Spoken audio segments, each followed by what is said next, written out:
Respected listeners, dear listeners, lawmakers, respected judges, policymakers, and journalists, students, farmers, citizens, world wide जो बात चल रही है, जहाँ न्याय नहीं वहाँ कुछ नहीं। न्याय और पानी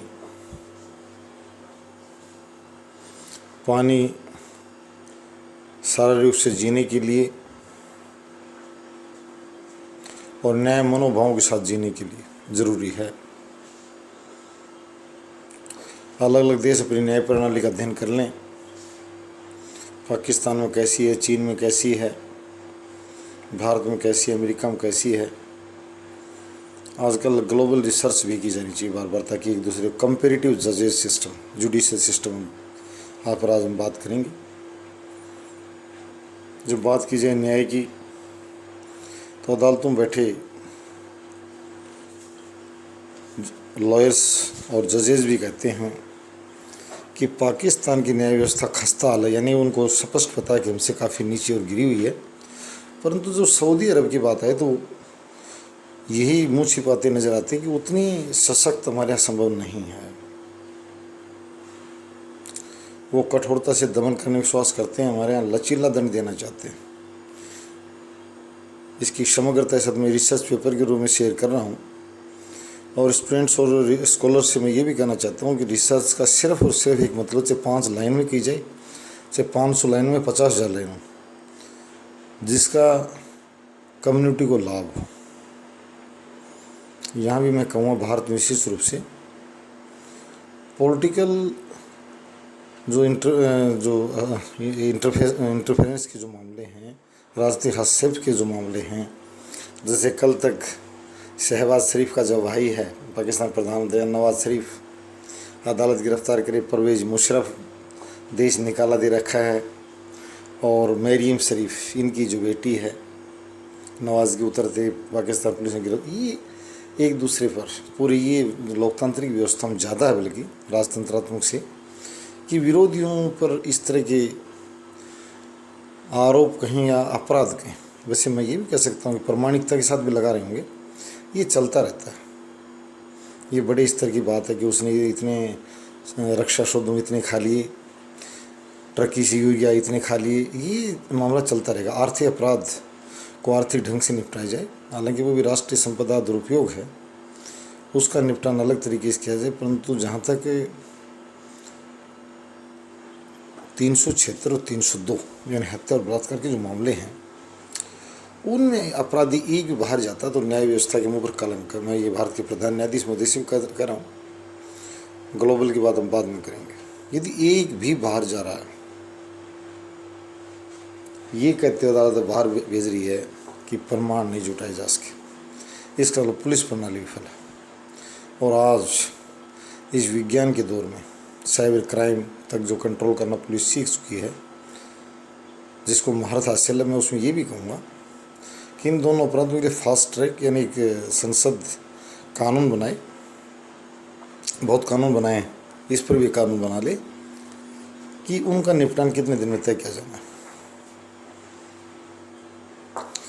जिला स्तर पर ज़रूरी नहीं है, ये मामले राज्य स्तर पर ही साल में 50, 100, 200, 400 जो भी आते हैं, इनका एसडीजीएम कोर्ट्स में कोई हक नहीं है कि उसको 3 पायदान पर ले जाया जाए। ये मैं आज प्रधानमंत्री महोदय, राष्ट्रपति महोदय और प्रधान न्यायाधीश महोदय तीनों से सबसे पहले साझा कर रहा हूँ कि इनकी संख्या राज्य में, आप आंकड़े डाटाज आप देख लें, बहुत बड़ी नहीं है, हज़ारों नहीं है। बहुत से राज्यों में तो इनकी संख्या सैकड़ों से कम है साल भर में। तो उनका निपटान सीधा ही उच्च न्यायालय की 2 या 4 सदस्य कमेटी जो माने, वो सीधा निपटान करे। उनका पुनरावलोकन के नाम पर और अपीलिंग सिस्टम ज़्यादा ना रखा जाए, कुछ दिनों या अधिकतम महीनों में उनका तुरंत निपटान कर दिया जाए, और ये छोटे पुलिसकर्मियों के हवाले दोनों मामले न छोड़ा जाए। ये सीधे इसको आईपीएस कैडर, बड़ा ट्रेंड साइंस है उनके पास, क्रिमिनोलॉजी की पढ़ा हुआ, तो मैं ये भी कहूँगा ये दोनों प्रकार के जो अपराध ये तो बिल्कुल भारत में लगना चाहिए कि बच नहीं पाएगा, चाहे वो किसी पद पर बैठा हो, किसी का हो, टोनी का हो, जोनी का हो, मोनी का हो, उसको हत्थे के नीचे आना है, उसे बलि का बकरा बनना है। और छोटे स्तर पर नहीं, ज़्यादातर फांसी की सज़ा का प्रावधान या आजीवन का मतलब 20 वर्ष नहीं, मृत्यु तक या फांसी। उसमें से पूछा जा सकता है वो ज़्यादा पसंद किसे करता है, क्योंकि तो मुझे ये भी लग रहा है अगर मृत्यु तक अगर किसी को अंदर रखा जाए तो स्वयं भी बहुत से कहेंगे हमें वो लटका दो ऊपर, अब हमारा जीवन बच भी क्या गया, तड़पा भी क्यों रहे हो मैं। तो इस तरह की बातें, दोनों बातें विशेष रूप से मैं यही कहूँगा। और हमारा जो चैनल है जुडिशियल इंश्योरेंस में यही करा है कि इन दोनों अपराधों में बख्शा नहीं जाएगा।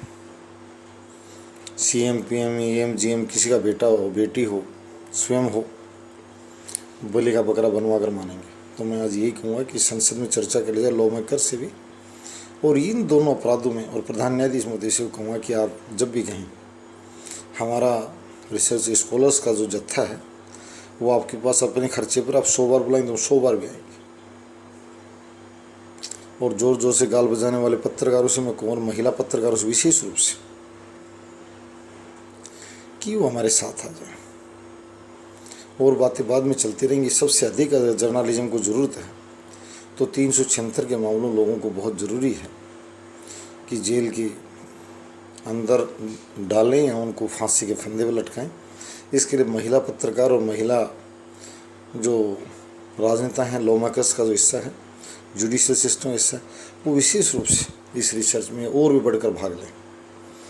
और मैं ये भी कहूँगा इससे बहादुर सैनिकों भी मनोबल का भी इजाफा होगा, विदेश में धनार्जन कर रहे साथियों को भी इजाफा होगा, कि ताकि वे मान पाएंगे कि न्याय व्यवस्था इतनी सुदृढ़ हो चुकी है कि उनको भय नहीं सताएगा कि मेरे परिवार के साथ किसी तरह का बुरा हो सकता है। नमस्ते, धन्यवाद। प्रातःकाल सभा में सभी से मैं ये वीडियो प्रेषित कर रहा हूँ और आप इसके लिए आगे आ जाएँ।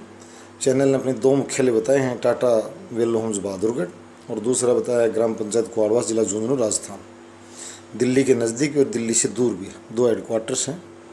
किसी भी साथी का हर समय सम्मान है, और यहाँ पहुँचने पर हम जवाबदेह भी हैं उसके सुरक्षा मान को लेकर कि मैं वहाँ गया था, बिल निश्चित रूप से। धन्यवाद।